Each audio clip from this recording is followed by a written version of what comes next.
just to help her cheating husband for something terrible he did that put the life of their only daughter in danger. She has no choice but to walk naked through the village. This happened in a village called Umuaba, where there was a woman named Epereka. She was very beautiful, and everyone in the village loved her. Epereka was the daughter of the village chief, but she didn't live with her parents. She stayed with her uncle, who had taken care of her since she was little. One day, it was time for Epereka to find a husband.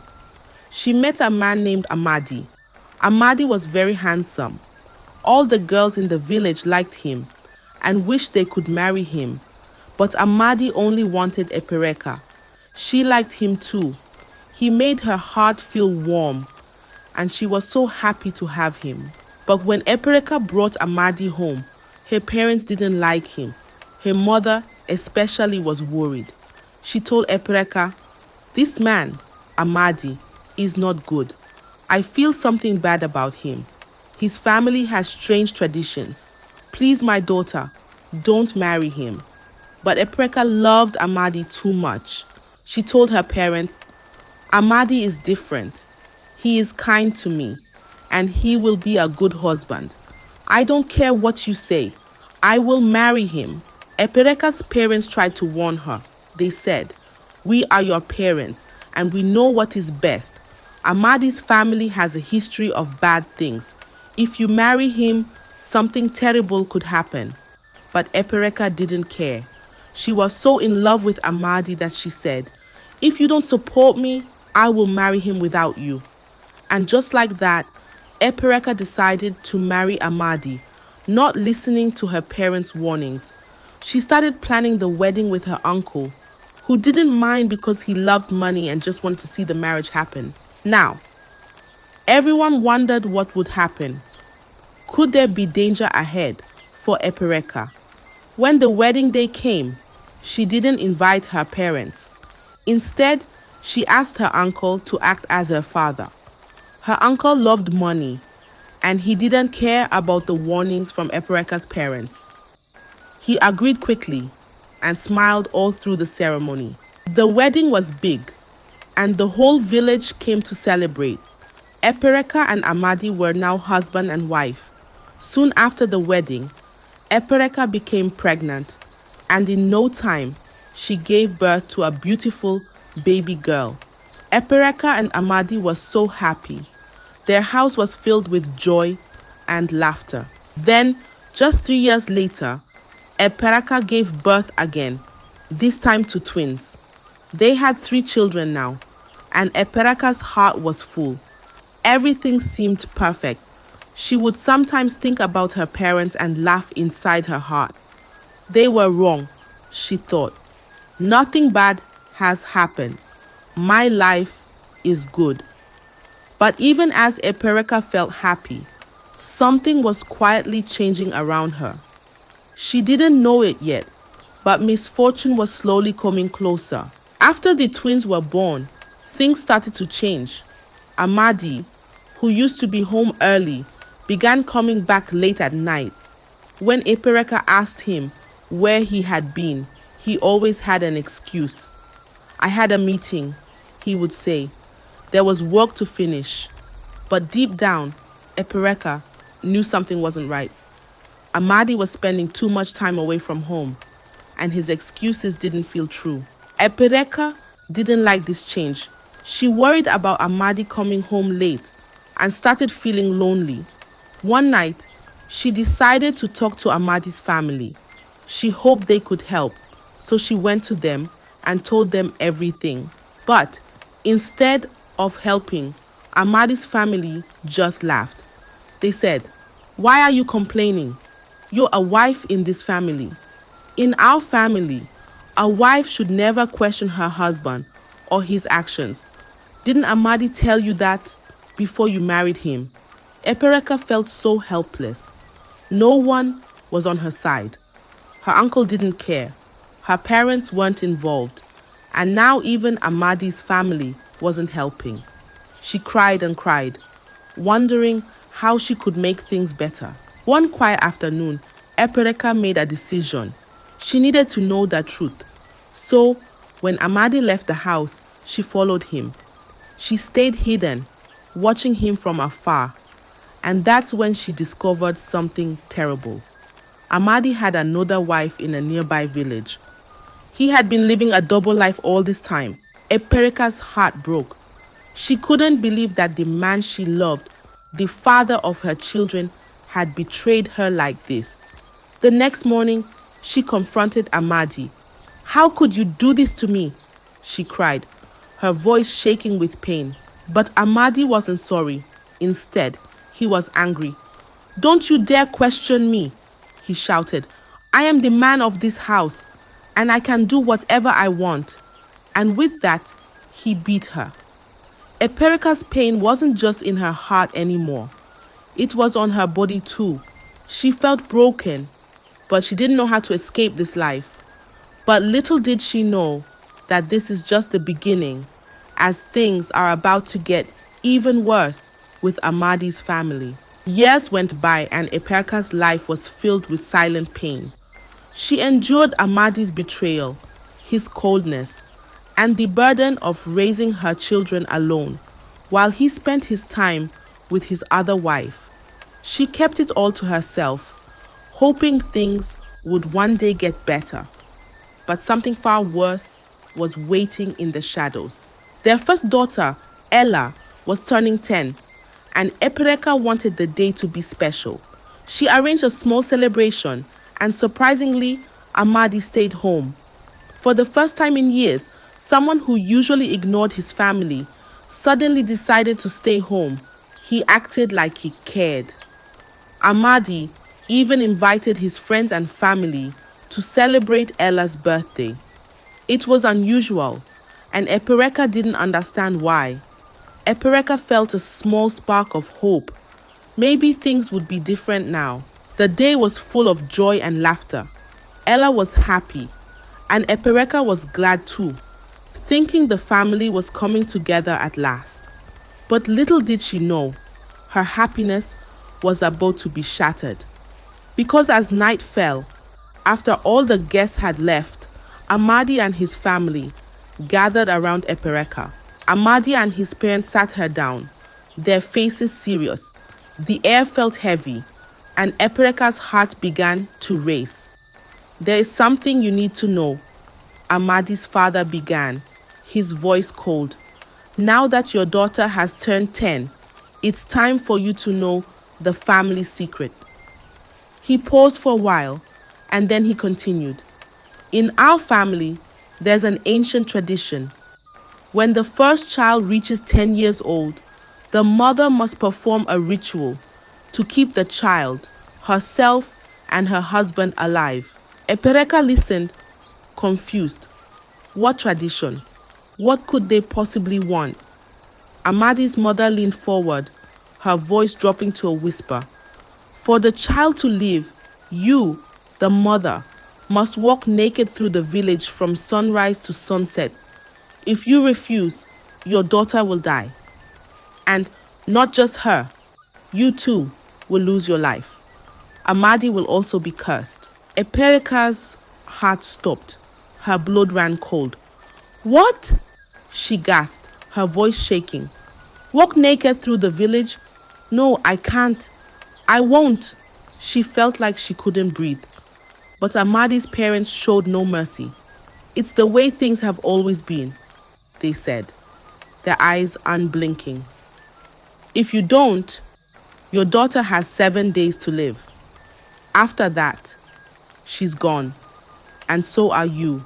Terror gripped Epereka's heart. She couldn't believe what she was hearing. Was this a nightmare? How could they ask her to do something so terrible? The very thought of walking through the village, naked for all to see, made her feel sick to her stomach. But if she didn't, her daughter would die. She looked at Amadi, hoping he would speak up for her, defend her, but he didn't. He only stared back at her, his eyes cold and uncaring. "You don't have a choice," he said flatly. "It's the tradition. If you want to live, you'll do it." Epereka's world was spinning. Her heart pounded in her chest. She was trapped. Epirika was in shock. The thought of walking naked through the village haunted her. She couldn't sleep, she couldn't eat. How could she? It was a nightmare come true. The next morning, she fell to her knees, pleading with Amadi. Please, Amadi, don't make me do this. There must be another way. I can't face such shame, she cried, her voice trembling. But Amadi didn't even blink. He looked at her with cold, uncaring eyes. You have no choice, he said sternly. This is our tradition. If you refuse, we all die.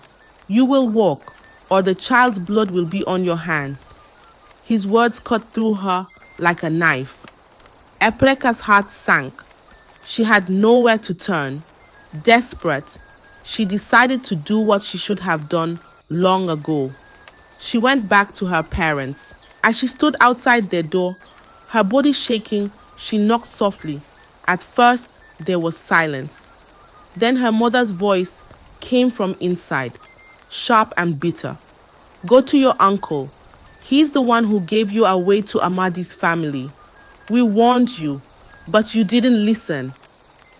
But Epirika didn't leave. She fell to the ground and begged. I'm sorry, Mama, I was wrong. I should have listened. But now, I'm in danger. My daughter's life is in danger. Please help me. Her father's voice was hard and filled with anger. You made your choice, Epirika. We warned you about Amadi. We told you something terrible would happen, but you didn't listen. Now, you come to us for help? Tears streamed down Epirika's face as she fell to her knees in front of their door. Please, I beg you. I've lost everything. I have no one else. If I don't do this, our daughter will die. I will die. For a long moment, there was silence. Then the door slowly opened, and her father stepped outside. His face was stern, but his eyes softened as he saw the broken look on his daughter's face. Come inside, he said quietly. Epirika's parents listened to her story. They were horrified by what Amadi's family demanded of her. Though they were still hurt by her disobedience, their hearts softened. Her mother sighed deeply and said, the tradition of Amadi's family is dark. If you do this, it will ruin you. But if you don't, the curse could take your child. Her father nodded. We can't fight their traditions directly, but there may be a way out. You must leave the village tonight. If you escape before the 7 days are up, the curse will not follow you. Epirika looked at them in disbelief. Escape? With my children, how can I do that?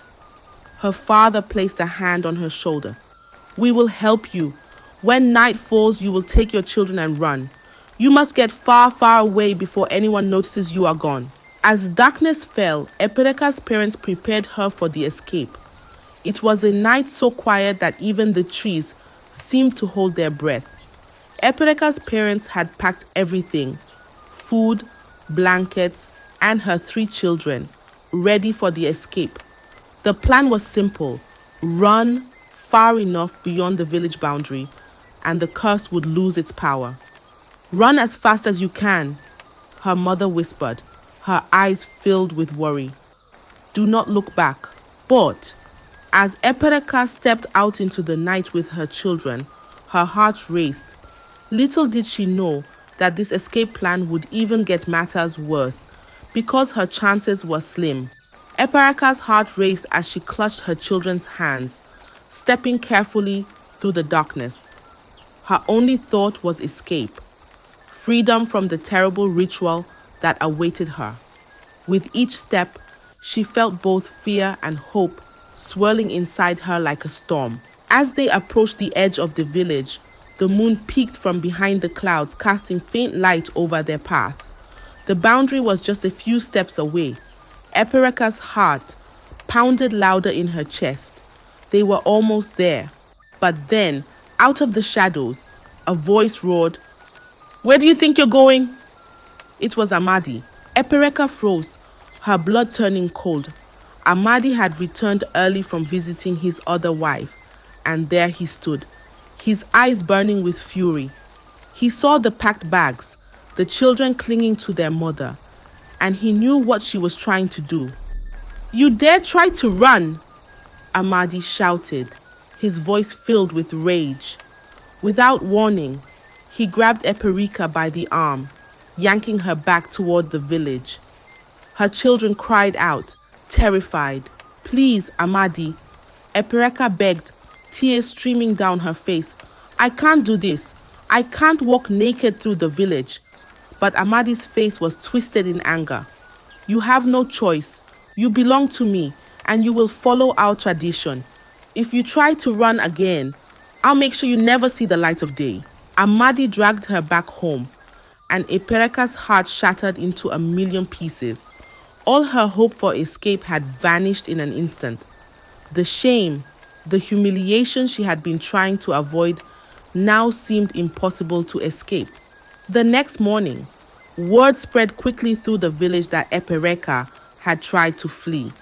Amadi's family, knowing the escape had failed, began preparing for the dreaded ritual immediately.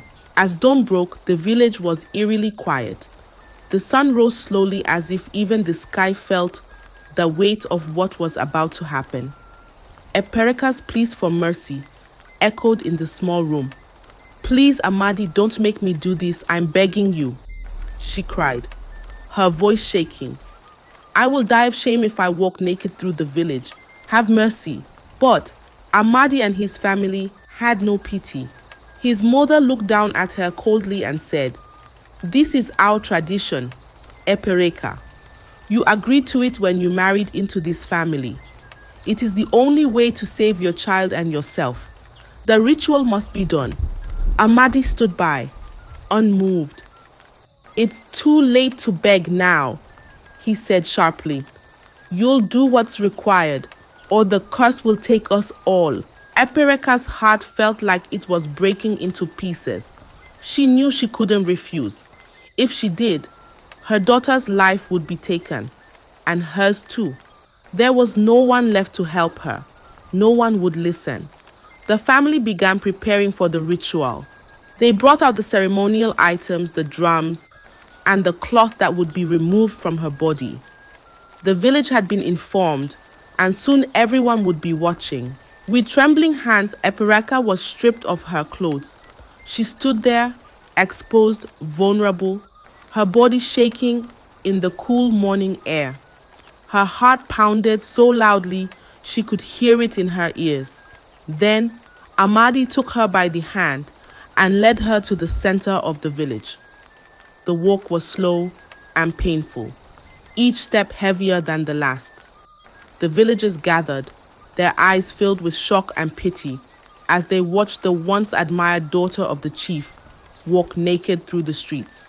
Eperika's face burned with humiliation, her eyes lowered to the ground, trying to hide her shame. But she couldn't. There was no hiding from the stares, the whispers, the laughter of some who delighted in her suffering. She felt her dignity slipping away with every step. For the entire day, Eperika was forced to walk, exposed to everyone. She blamed herself for not listening to her parents, for marrying into this cursed family. She could hear the voices of her mother and father in her mind, warning her, but it was too late. But this wasn't the end, because what was about to happen next, the way Amadi's family later went on, no one had seen it coming. In fact, their next act was even more heartless than walking naked. And everyone was shocked and pitied Eperika even more. You see, after the ritual was done, things didn't end there. Eperika's heart was shattered.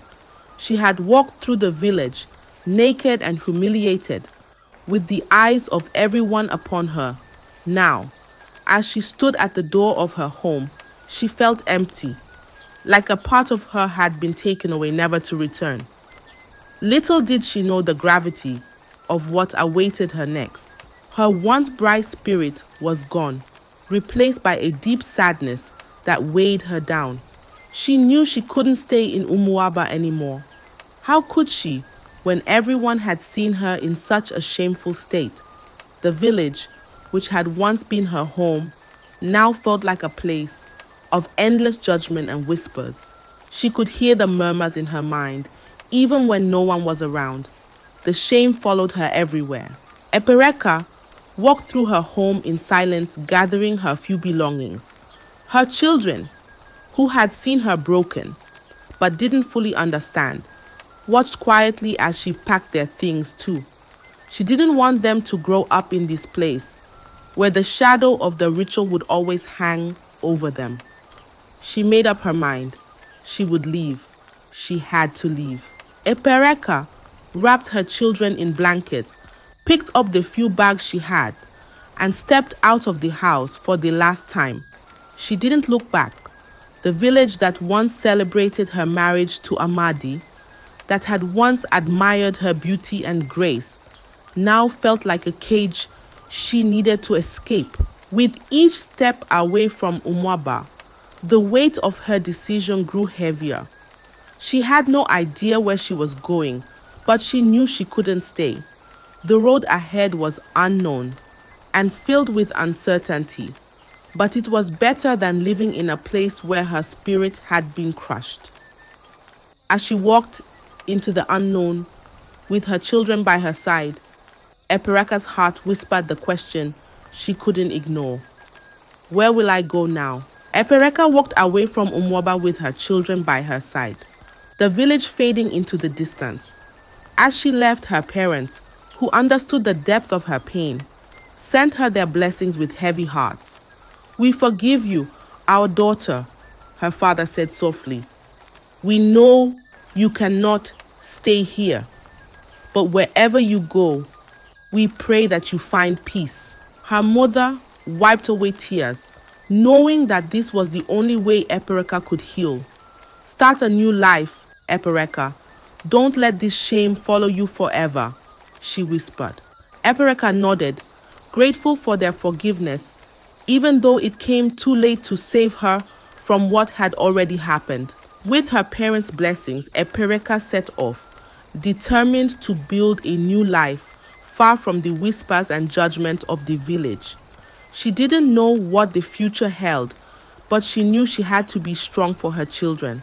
The past couldn't be changed, but she was ready to create a future where no one knew of her shame. After leaving the village, Epereka knew one thing for sure.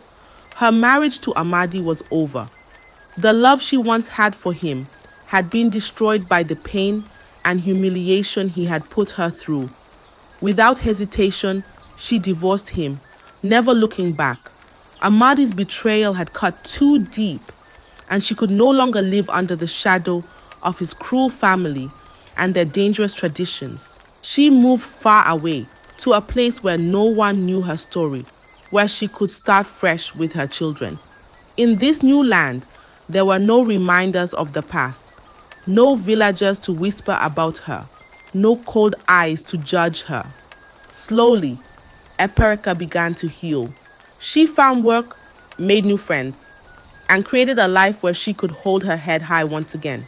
Amadi, meanwhile, and his family never felt any guilt for what they had done. They acted heartlessly. To them, the ritual was just a part of their tradition, something that had to be upheld, no matter the cost. They never understood the pain they caused Epereka, nor did they care. In their eyes, tradition was above everything, even if it meant breaking a person's spirit. But Epereka was finally free. Free from the oppressive family, free from the traditions that had nearly destroyed her, and free to live a life of her own choosing. Though the scars of the past would always be there, she knew she had made the right choice by walking away. Her story, filled with pain, love, betrayal, and resilience, became a quiet warning to those who heard it. It spoke of the dangers of ignoring the wisdom of elders, of rushing into choices without understanding the consequences. Most importantly, it reminded others that even in the darkest moments, there is always a chance for a new beginning. I hope you enjoyed the tale. If so, please like the video, share it with your family and friends, comment on it, and don't forget to subscribe to the channel and turn on the notification bell for more enchanting tales like this one. Goodbye.